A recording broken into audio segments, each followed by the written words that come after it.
Hey everyone, so in this video here I'm going to be doing a little bit of a game review that I just had. It was on ladder, me versus Matador. I'm Loki and he is Oranos. So this is El Matador playing as Oranos and this is me playing as Loki. Now, once again, I'm not going to focus too much on the build in these type of reviews. If you guys want the build, I think I've done it. I've done a better version of this in my guides. I'm just going to look at the strategy overall.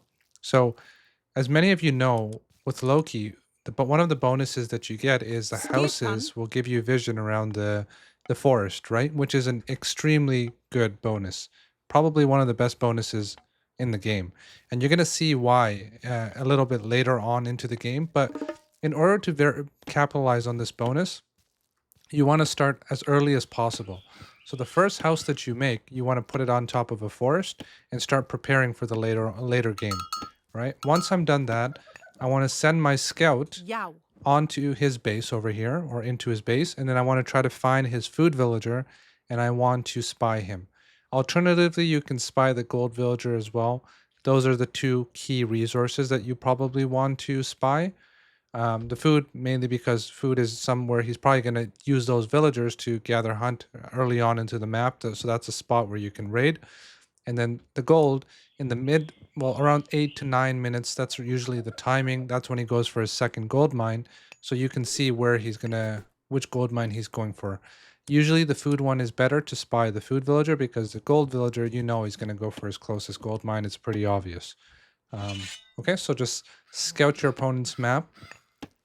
Just prepare your base as much as you can as well. I already started thinking about how am I going to defend my base, right? Now, you got to understand that the Oranos player can do one of two things. The Oranos player can open up with a Terma build or he can open up with Murmillo Terma. So the way I build my base is going to be a little bit different for both. And I'll show you guys as we progress into the game. So, okay, so I got the food villager scouted. I see the layout of his base. Honestly, he has a pretty good base overall. He has a back gold mine. I won't say it's back, but it's somewhat back, so that's a little bit good for him. He has forward berries and forward chickens, so those are going to be spots that we can actually do some raids on. If his chickens were over here, then it would be much tougher, right? But both of his food sources are forward, so that gives us an opportunity to do damage there. Okay, so not too much there. Now, once again, I'm not really looking too much into my build. It's just get to the next stage. Another thing you guys got to remember is most of your wins are not going to come from, a good build order. Most of your wins are coming from good strategic movement of your armies. That's by far the most important thing that wins games, your decision making. So we're going to be looking at the decision making here. Now, I played a lot of games Loki versus Oranos, and I know that Oranos has an edge early on, a very, very strong edge. And the reason why Oranos has a very strong edge is Oranos has ability like the Shockwave and Carnivora. Those are both two offensive god powers. And Loki's not going to have anything too offensive, right? He's going to have Spy, and you're going to have, depending on what you go, in this game I went for SETI, so I'm going to have the Healing Springs. So those are not very offensive god powers. Healing Springs you can kind of use, but not that much realistically. So you kind of want to play a little bit defensively. Now, what Loki does have is a very, very strong Age 3 timing with Flaming Weapons. So that's what you want to capitalize on. Now, I looked at his base. Luckily, my spied villager, he's smart. He put it on wood. But in any case, you can see that he's going double Terma. What does this mean? If you guys watch my guide on building positioning, you know that for range units, you want to kind of, firstly, you want to wall off your base so he can't. Let me make it a little bit more clear. You want to wall off your base, that much is obvious, but you want to keep your walls a little bit further away from your gold mine. So you want to keep them far away. That way you can zone out the range. Because if your range units do about 15 or 16 range damage, they won't be able to shoot this gold mine, right? You want to keep this wall in a far enough position so that his range units can't attack the gold mine. So that's why I looked at the distance of where I placed the walls. I didn't just put the walls in a random spot. And the second thing is I put the temple here. So you guys can see I have a full circular level of protection around this gold mine. So it's going to be very hard for him to do any sort of damage raiding me. Okay. So let's move on. Now, as I said, I don't want to be the one to move out of my base. I'm not going to go for my forward hunt at this point. I'm going to stay in my base. I'm going to use the chickens. I'll be at a little bit of a disadvantage because I can't get hunt, but I want to be at an advantage in H3. I don't care too much about H2. I just don't want to lose that many units or that many villagers. Okay, so you can see that he's already kind of struggling to do economic damage, right? He's going to get zoned out here. He's going to have one little area where he can probably find a shot, but I have my troll and I move my gold miners into position. Now there's nowhere he can raid. The only place he can raid is if he comes around here, right? So he'd have to come through here, and I don't really think, or either he can come through here, but the problem is if you come through here or here, I'm going to sandwich you with my army, and that's a very dangerous spot for Oranos to be in. So he wisely stays on the perimeter. He doesn't get too far in. Okay, now, even though I'm stuck in my base, I want to be able to still put him on his back foot, right? I don't want to be on the back foot all game long. I don't want him to, have his way with me. I want to be able to somewhat control the game. And by being able to, the only way I can do that is by building raiding cavalry in this instance. So I built this raiding cavalry, and I'm going to defend my base with towers very shortly, and the troll, and I'm going to go and raid the backside of his economy. Now, remember this, it's very important you guys know this. It doesn't matter that much if you guys actually kill villagers. What matters is his attention is going to be diverted away from just pummeling you in your base to actually having to think about being raided in his base. That's the key competitive advantage here, or the key advantage rather. Okay, it's not the fact that this raiding party of 4 cavalry, I'm not expecting them to go in and start killing villagers left and right.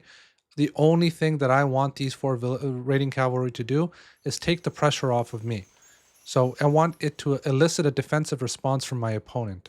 Okay, so once again, the goal is just to distract him. It's not to actually do that much economic damage. But if you can get economic damage, if you can push him away from his berries for a split second, if you can put him away from his wood for a split second, these are all very valuable things. You're slowly inching away at his resource bank. Okay, so wrap around, go for the gold. All you want to do is be annoying with these 4 guys. Not only are you annoying, but you see you're getting valuable scouting information. I saw the sky passage here. I know he's probably around here somewhere. It's the most logical option, right? That's the best source of food. There's also these baboons rather, but I think giraffes are way better. So he's probably there. Okay, so now you can see automatically, just think about this for a second. He's nowhere on my side of the map anymore. He's already left. So it elicited such a strong response from him. He just completely plays on the defensive now. So now I have control of my base. What does that give me? It allows me to take these berries freely. Now, once again, I do 2 raiding cavalry groups rather than just 1. I want him to kind of, keep up with the multitasking and just be as annoying as I can. If he defends too thinly, right? Here he only had 2 catapultes and a few terma. If he doesn't have the right number of units, I'm going to pounce on him, and I'm just going to take as much damage on his infantry as I can, or try to kill a couple of units here and there. And at the same time, once again, look, there's only 5 terma here. He can't defend with 5 terma. So by going double counteracts, this is a big disadvantage that you play into, right? I see automatically, okay, I sense weakness here. I jump on into him. I kill those terma. Once again, weakness, he didn't defend this properly. I jump onto it, right? So you're getting so much value from these little moves right here, right? And I just pushed him off berries. And once again, I am free to do whatever I want in my base at this point, right? I'm secured. Like, he's chasing after these units. He's trying to push me back. I'm going to go heal these guys a little bit, and I'm going to go right back into what I was doing earlier.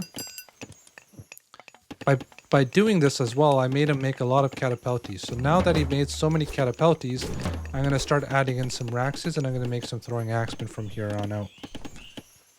Okay. Now, once again, I told you guys, my goal is to play to H3. My goal is not to play in H2. So I did a little bit of raids. I did a little bit of damage. Now, I'm almost there for H3. Remember I told you guys the key to, the key to winning in general is decision making, but also to exploit your god's strengths, right? One of the strengths Loki has is he gets somewhat like almost like a free map hack, right? Just build houses near your forest, you're gonna get so much vision all over the map. It's really, really strong. So you can see this guy's just dedicated to build houses. Now, you have to also understand when you're playing Loki against Oranos or Loki against Kronos, you have a limited time for you to do damage, because if he advances to Chaos, once he gets Chaos, he's going to be able to kind of counter your flaming weapons.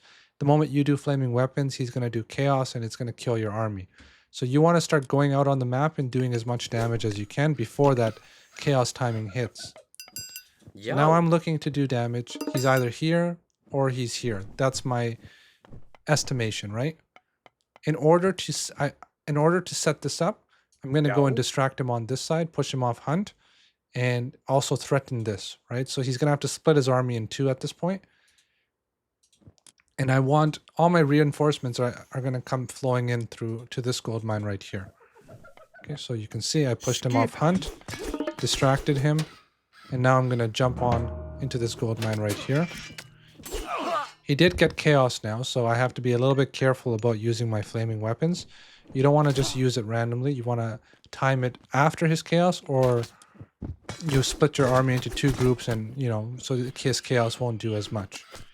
Okay, so now I'm blocking him a little bit off of this gold mine here.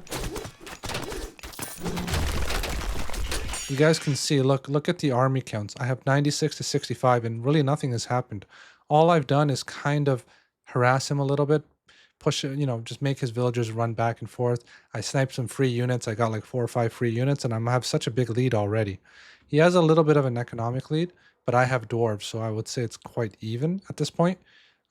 Look at my mini map, by the way. If you guys don't see it already, look how much vision I have all over the map. I can see the entire map.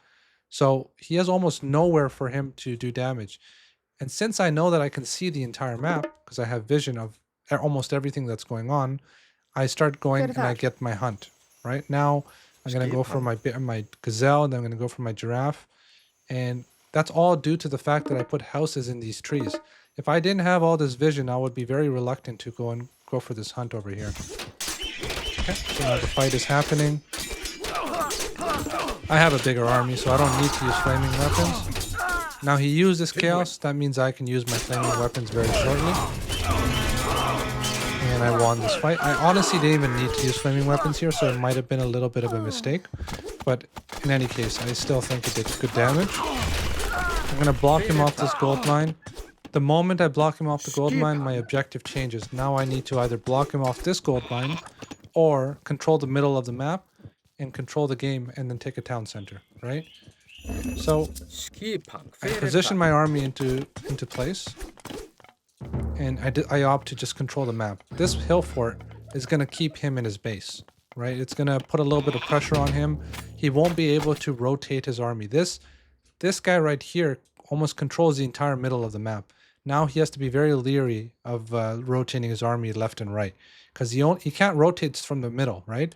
If he wants to go on this side of the map, he has to go take the long way, which is there. Or the alternative is go through the middle, but then he's going to have to take out this hill fort, which gives me a lot of time.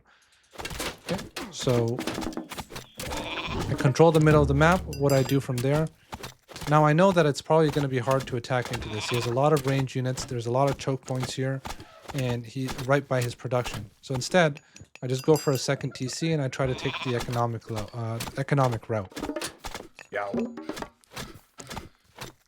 So at this point, you want to, if you have any gaps in your scouting, like you see I have all these dark spots unscouted, you kind of want to take a little bit of control there too. I didn't do that in this game, but very important that you get all the information on the map so you know exactly what you need to do. See, here I was assuming that he's only on this gold mine because I see villagers here and I see a palace here, but you never want to assume. And you guys are going to see very shortly that he's actually on a gold mine, which is in the dark right here. Okay, so now I'm just powering up, macroing up, putting down some production facilities, getting some more great halls out. Still being annoying with my raiding cavalry a little bit. I'm letting him know, I'm keeping him in check that if you move out your army in an incorrect way, I'm going to pounce on you with my raiding cavalry, right? And the fact that the reason why I can do this is because of this house right here. This house is giving me so much vision. I know exactly where his army is moving. And that allows me to do this, right? I know that this hill fort is probably going to be taken down at some point, so I add another one to keep control of the middle of the map.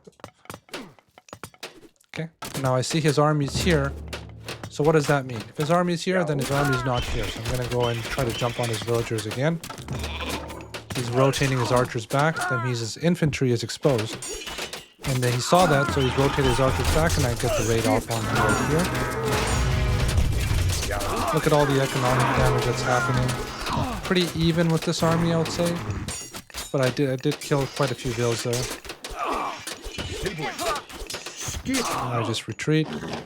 Keep on macroing up. Make sure that you guys have enough production facilities. Make sure you're building your farms. You have enough guys on gold. I found this little expansion that he had here with the sky passage.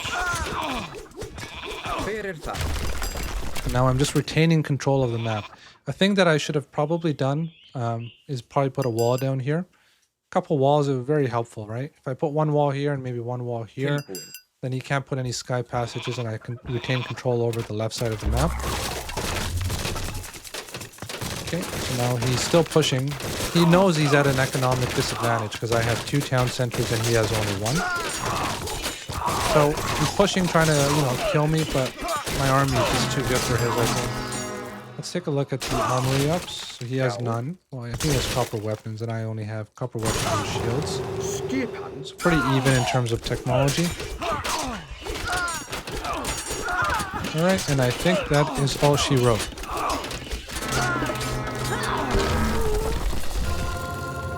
Okay, so what are the keys to victory with Loki? The keys to victory with Loki is, especially versus Atlantean, know when you're going to be strong and when you're going to be weak. Here, after a lot of trial and error on the ladder, I realized there's no way you're going to keep up with Oranos army military early on. Maybe you can if he wastes his shockwave or if he's not making the proper amount of units. There is potential, but you're going to be fighting an uphill battle, right? So I think it's better to kind of wait for your opportunity.